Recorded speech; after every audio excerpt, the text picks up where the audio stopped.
What is going on, YouTube people? Northeast Ohio Cards and Comics here to talk a little Marvel trading cards today. That's right. We got two things I want to hit on. One, some record-breaking Marvel PMG sales that happened on Monday. So it's a good thing I didn't record on Monday because I would have missed this. And grading Marvel cards. You know, is there really a great option right now? We're going to do a little market check-in on how, like, Marvel 90 MU is reselling in some of the various slabs. That always seems to be the kind of go-to set for stuff, so we're going to dive into that as well. Maybe take a look at a couple other things depending on how long this video goes. Like, comment, sub, YouTube stuff down below. Let's start with the PMGs. PMGs. The probably hottest slash most well-respected of the Marvel trading cards. They've always held extremely good value. They've always been sought after. They've always been very rare. 2013 Marvel Retro is the gold standard when it comes to PMGs. And boy, did some recent sales really blow everything out of the water. Greens are to 10, blues are to 50, reds, I believe, are to 200 or to 100. Sorry. So the blues and the greens always pack a big premium, specifically the greens, because there's only 10 of them. 2013 Marvel Fleer Retro is a box I would love to rip. They are literal unicorns. It is nearly impossible to find one of these things. When they come up, they are ridiculously expensive. I can't even tell you the last time one sold on eBay. There's also 2015 Marvel Fleer Retro. Those will pop up a little more often, but those are unicorns as well. The PMGs out of that product command a hefty price, as you can see here. So these are the four that caused all the hubbub. We'll look at these individually here in a second, but let's just run through them. The Big Daddy Thanos Green, $25,000. Whew. Loki, 9,100. We have Venom at 1,900 and Iron Man at 12.1. And those two are blues out of 50. I'm actually surprised looking at the four of these. I'm kind of surprised the Loki didn't go for a little higher, given the green on green color match. And to me, Loki's a more, in my opinion anyways, I would view Loki as a more popular character than Thanos, but I don't know. What do I know? I'm surprised Venom outselling Iron Man. I am, but I'm not. I guess Iron Man's starting to lose relevance slightly. But Venom's always extremely popular. Probably more people collect Venom than Iron Man. That's probably not that shocking. So, you know, a lot of people were bouncing around on a bunch of different Facebook pages with the normal tinfoil hat, shill bid, money laundering, pretty much pick your poison when it comes to conspiracy theories on eBay prices from people. And could there be some of that going on? Sure. We'll really never know.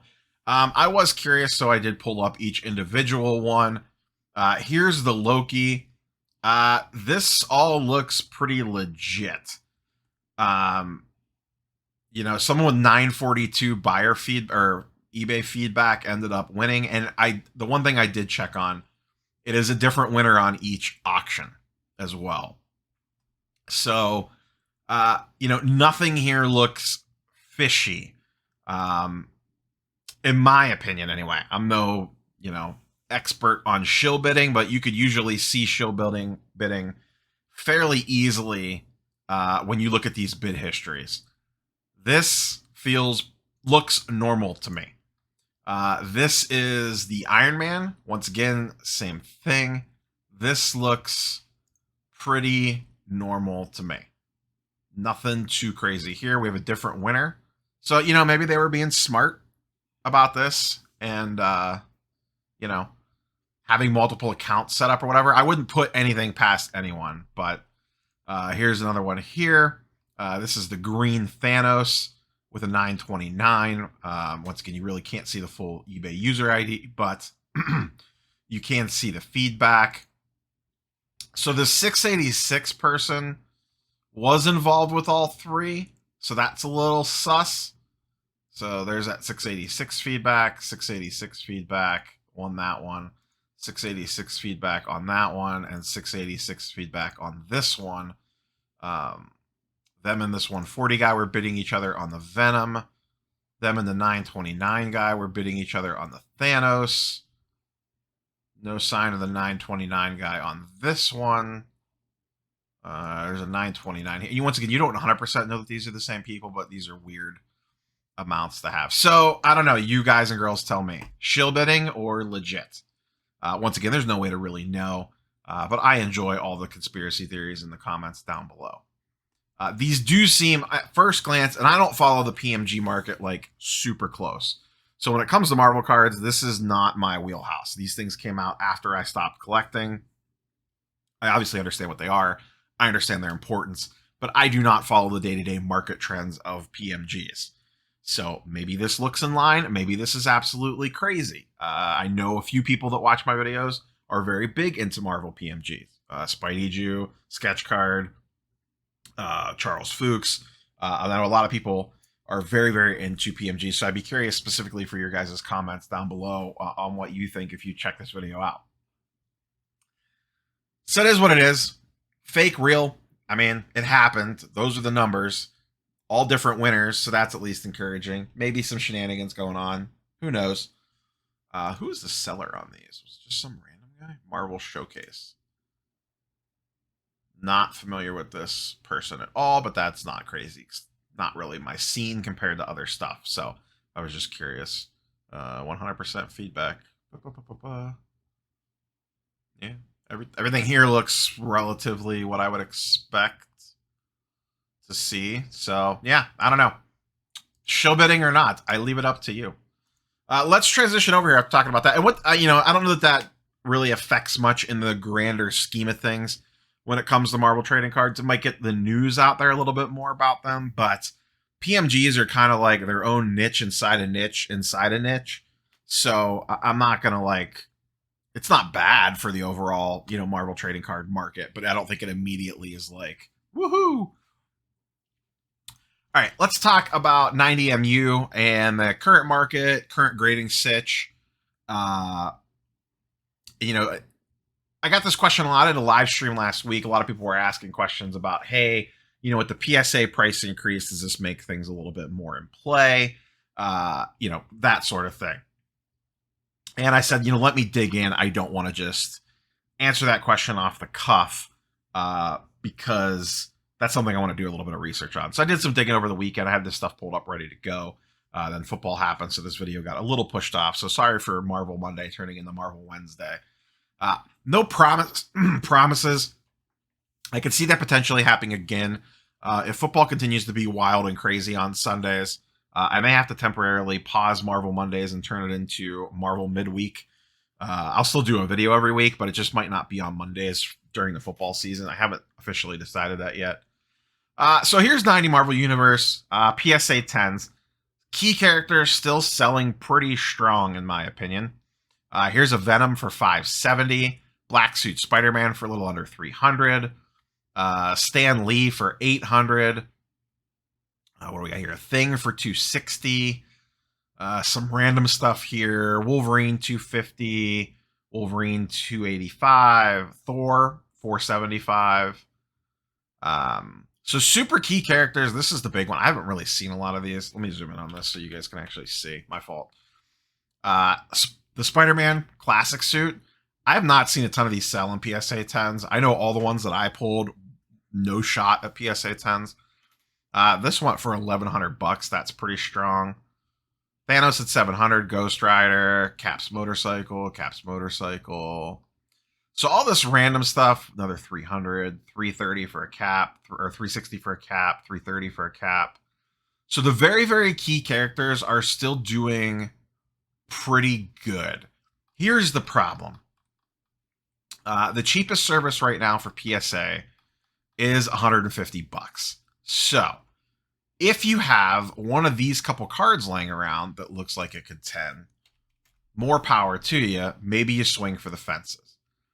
The real issue comes in if you miss a 10 and you get a 9. And as we've all talked about, these are not the easiest grades in the world. When we scroll down here, perfect example. Black Suit Spider-Man. We just saw multiple sales of this thing being between $285 and $300 in a PSA 10. PSA 9 goes for $50. So if you spend $150 to grade that, and that comes back a 9, whoo, buddy, you took it on the chin on that one. $100 loss, and that's not even factoring in shipping, insurance, eBay fees, all that jazz. So really, you're taking an even bigger hit than that. Black Panther 50 and a 9, Iron Man 100 and a 9, Stan Lee 68 and a 9. Yikes. Here's a Venom and a 9. It says read description. That's usually means something's wrong with the slab or something. Interesting. Spider-Man classic suit in a 9. The 9s just get very little to no respect. And, you know, my general consensus is if you can't break even on the 9s, it's probably not worth it. Here's Thor's for 80 or 90 bucks. Another Stan Lee for 120. So not a lot of strong 9 sales, which pretty much kills you when trying to determine a grade.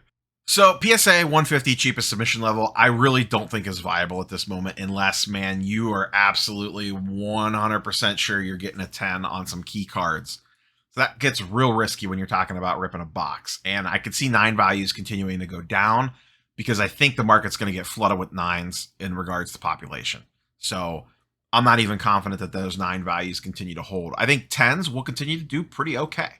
I mean, they've shown at this point, we are months into this thing now, and 10s still sell for a pretty good amount. You know, $300 for a black suit Spider-Man and a PSA 10 is a nice, strong sale considering the card. Now, depends on what you got to know it for cost of grading, but, you know, that is what it is. So SGC right now is probably, in regards to sports card world, the second best person you could grade with right now. BGS is still way too big of a mess, and we'll talk about some of the others here in a second. SGC goes for $30 a card, and what you typically find on the sports card side of things, SGC just does not get the love on the secondary market. It is what it is. There's a billion different reasons for it. I will not derail this video with that. It is what it is. SGC just does not have the brand awareness, the brand recognition, the whatever you want to call it, to command the same prices as PSA. I know, buy the card, not the grade, but nobody does it, so it is what it is. So remember, keep in mind, SGC $30 price point. So here's a Stan Lee, which is a pretty strong card, in a 9 that went for $31. Here's a Venom in a 9.5 for $75. That's fairly encouraging. $30 to grade it, whatever you were into the card for. You got unlucky. You caught the 9.5 instead of a 10. You doubled up your money on that, let's call it, with eBay fees and stuff. A lot of these random characters not getting the job done. The other thing you notice here are a lot of 9.5s. Here's an Electra in a 10 that only went for $63. Once again, a fountain of 9.5s. And a lot of these, you know, as you scroll through here, you're seeing a lot of 20s and $30. Every one of those $36, basically anything under $40, they lost money on. Here's a 10 Amazing Fantasy 15, 115. That's not bad. Famous Battles, 90. Apocalypse 35. Here's a Loki that went for 27. That's a 9.5.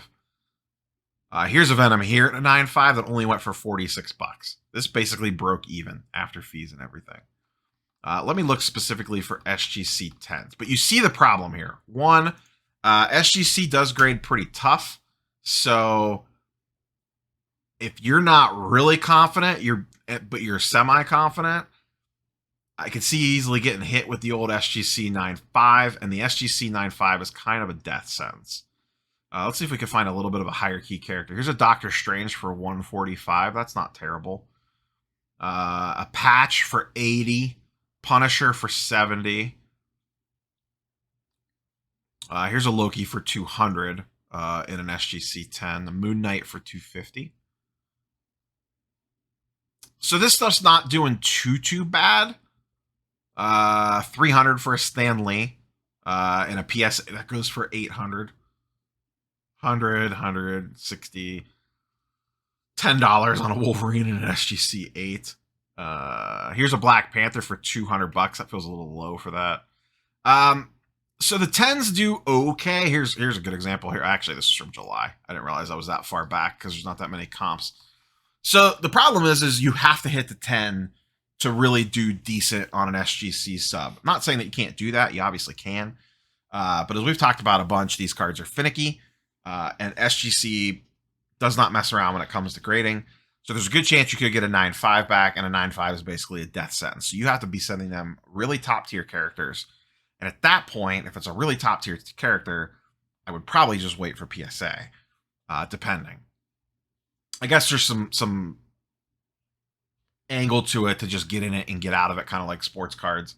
I guess that could be a play if you just wanted to dump it as fast as humanly possible. And I should rephrase, I should have led with this actually. When I'm talking about grading these right now, I am strictly, which this will lead into the next thing anyway, I am strictly talking about grading to resale. If you're grading the PC, put it in whatever freaking slab you think the card looks best in for your display purposes or your set or whatever it is that you're doing.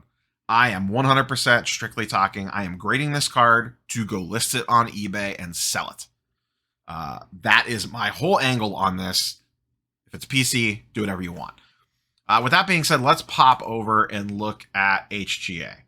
To me, CSG/CGC still will not grade Marvel cards, so that's off the table. They're super backed up anyway, so it's probably not even viable to begin with. There are a bunch of what I refer to as pop-up grading companies out there. There's a million of them now. Some of them have cool looking slab designs, some don't.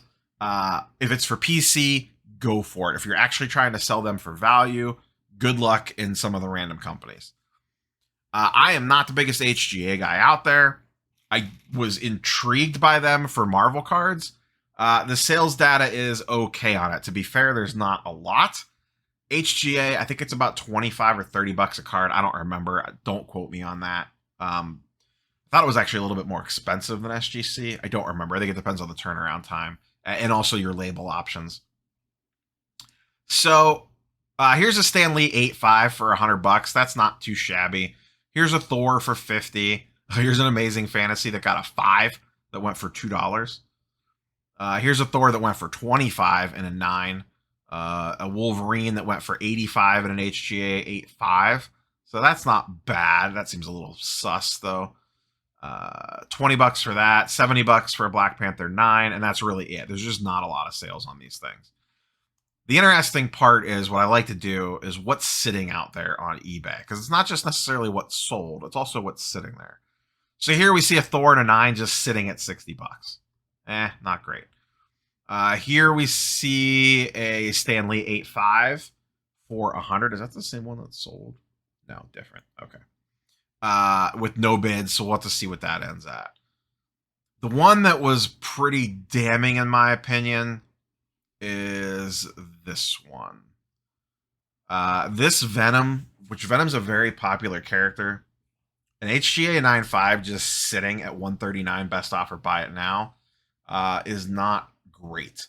The key thing to keep in mind with HGA, 9.5 is like their PSA 10. They have a 10.0 grade, but it's near impossible to get. So the fact that this just sits at 139, which I think is an okay price given what a PSA 10 is going for, that's about half, I think. What did that PSA 10 go for, Venom? Oh, I'm in 9s, not 10s. I don't remember. I thought it was like 300 bucks. But the fact that this is just sitting there at 139, not the greatest look in the world. And there are a lot of these that just are not priced correctly. These cards are never going to sell at these prices. No one is paying $500 for a Stan Lee in an HGA 9. Not going to happen. No one's paying $6.99 for a Hulk Gray in an HGA slab. They don't even pay that for a PSA 10 slab. So good luck. Some of these people just do not have realistic prices in mind. And this stuff will never sell. Never sell like this. So good luck to you. If those are your cards, you need to have more realistic prices if you actually want to sell them. Is HGA viable? I don't think so for resale. Are they viable for PC? Sure, maybe. Maybe you like the way the slabs look. I get it. But as of right now, it still feels like there's not a great place to send this stuff for grading in regards to reselling. I think we're still in a wait and see pattern. Supposedly PSA regular service is coming back soon, within the next couple months. They said Q4. We don't know what that's going to be priced at. If that comes in at around $75, you can maybe make the case to start sending Marvel stuff back to them. We'll see. It's you know what I mean. It's we'll have to wait and revisit that once that pricing tier comes out, if it is actually $75, and what the Marvel market looks like by the time that happens. Because remember, there is still a lot of this stuff sitting at PSA that's going to keep trickling back. But my concern with that is it's a lot of lower grade stuff. I continue to see people post really low grade stuff on this. And I think a lot of people are going to get burned on subs. I said it from the beginning. That was my biggest concern. People submitting this stuff, not knowing what they were doing, and getting burned when they get 6s, 7s, and 8s back and lose their butts. So that's all I have for you guys and girls today. Let me know your thoughts down below. Like, comment, subscribe. Back to sports stuff for the rest of the week. Not sure what we'll do next week for comic book stuff, but stay tuned. Catch you guys and girls on the next one. Peace.